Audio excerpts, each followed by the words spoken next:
Between 1945 and 1965, economic recovery had brought renewed growth to Europe.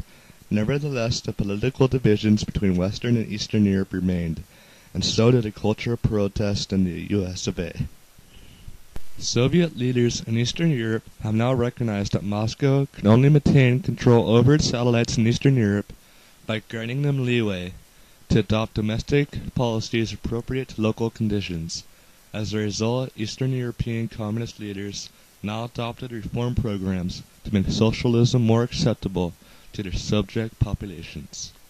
After 2 decades of incredible economic growth, Europe experienced severe economic recessions in 1973 through 1974 and in 1979 through 1983. Both inflation and unemployment rose dramatically. In the early 1950s, the ruling communist government in East Germany, led by Walter Ulbricht, had consolidated its position and become a faithful Soviet satellite. After a workers' revolt in 1953 was crushed by Soviet tanks, a steady flight of East Germans to West Germany ensued, primarily through the divided city of Berlin.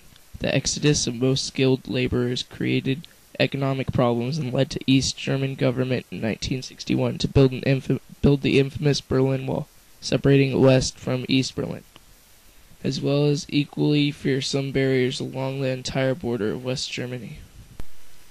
West German voters moved politically from center-right politics of the Christian Democrats to center-left politics, and in 1969, the Social Democrats became the leading party.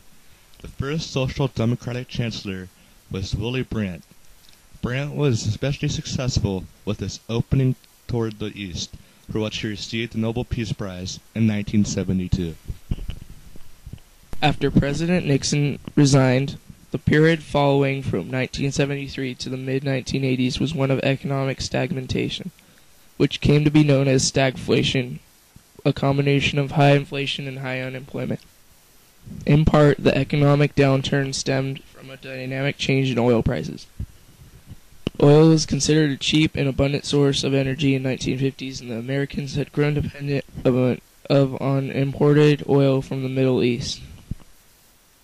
The Vietnam War and other problems led to a cultural protest related to sexual mores, education, and women's rights, as well as a strong anti-war movement.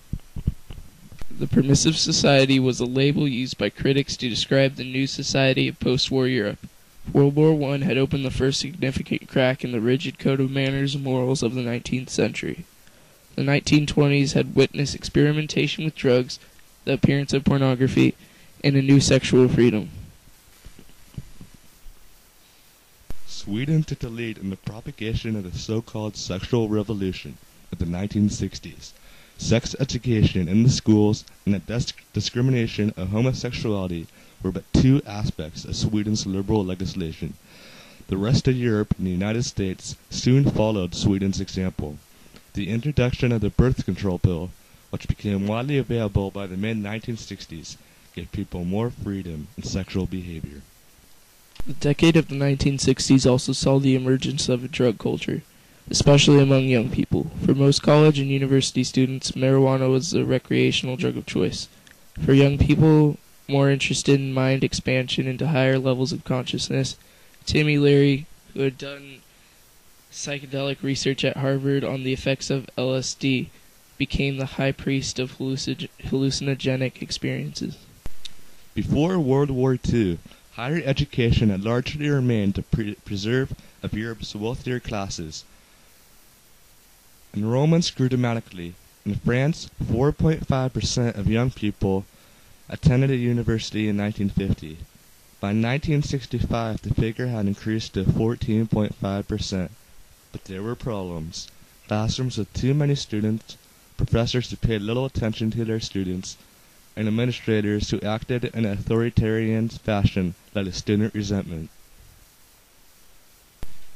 For these reasons, students began to protest. The student protest movement reached its high point in 1968, although scattered incidents lasted until the early 1970s. There were several reasons for the students' radicalism. Some students were genuinely motivated by the desire to reform the university. Others were protesting the Second Vietnam War. which they viewed as a product of Western imperialism. Although the student revolts fizzled out in the 1970s, the larger issues they raised were increasingly revived in the 1990s. By the late 1960s, women began to assert their higher rights and we are economically oppressed. In jobs we do full work for half pay. In the home we do unpaid work full time. We are commercially exploited by advertisement, television, and the press. Legally we often have only the status of children. We are brought up to feel inadequate, educated to narrowest horizons than men. This is our specific oppression as women. It is as women that we are therefore organizing. In 1968, demonstrations broke out in universities in Italy, France, and Britain. In London, 30,000 demonstrators took to the streets protesting America's war in Vietnam. But student protests in Europe also backfired, in that they provoked a reaction from people who favored order over the lawlessness of privileged young people.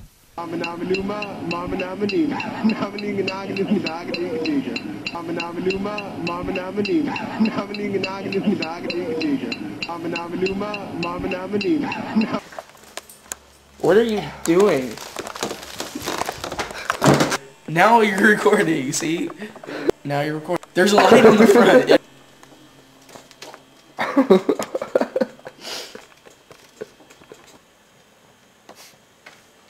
Look. Just perfect. Oops. Okay.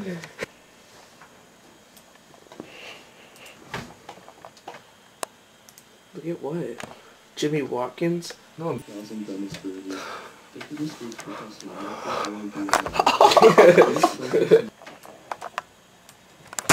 does it do that? What? Like at a certain